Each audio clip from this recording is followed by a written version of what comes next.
like the colorful picture saying, look, you are in blue and not in red, yeah.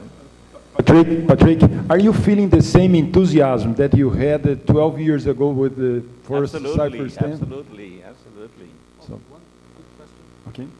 How do you tolerate the immediate residual stenosis? Because now we are not post-dealing, and how do you tolerate 10%, 15%?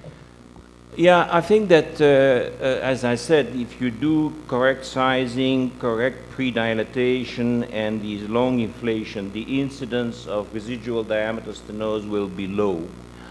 There are some more eccentricity and asymmetry that has been reported in GACC intervention by one of my fellow, Brigaletta. But it's very interesting that with time, there is considerably remodeling. I mean, we don't have the slightest idea of the capability of this vessel to move with time. I think that's what we are going to discover with the biodegradable. I mean, flow in itself do tremendous change in this vessel, and I'll show some of these cases who have a 60-month follow-up. You absolutely don't recognize anymore the vessel of the origin. It's okay, Mark. Okay, so let's move ahead. So we're going to finalize, if you allow us, with 3 or 4 images, just to show you that we are not only treating very trivial type A kind of patients. I think as we feel more confident with this technology, and of course a couple of our friends questioned the ability of this device to perform acutely.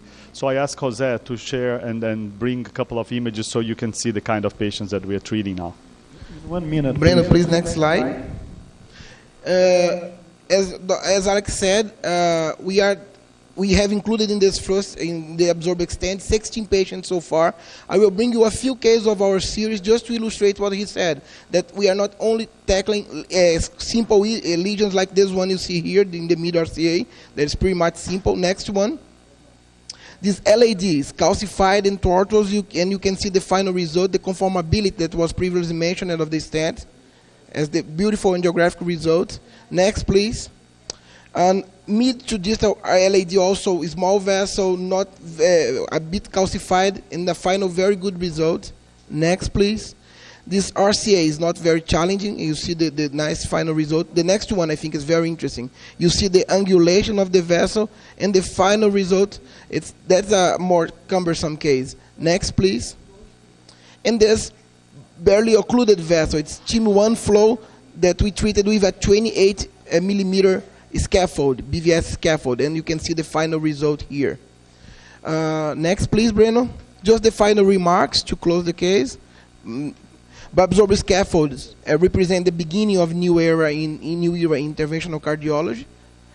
Refinements in scaffold design and material, as well as in the way we deploy these novel devices, might occur within the next few years. We are in the learning curve, but also larger randomized trials and registries, including more broad clinical and geographic presentations, will be required to validate this novel technology in the daily clinical practice. Thank you.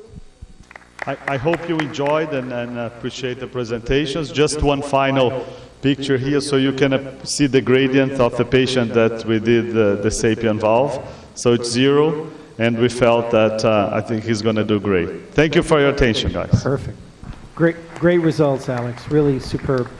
So I think this was an extraordinarily educational session. You saw, novel, new bioabsorbable scaffolds presented elegantly, a current interesting transcatheter AVR, and a new nitinol device for an ASD in a child. So really a very rich session. I'd really like to thank the panelists for their contributions.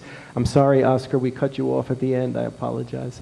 And Patrick for joining us. And now we have, I think, a break for 30 minutes, and we'll expect you to come back for the next interesting session. Thank you.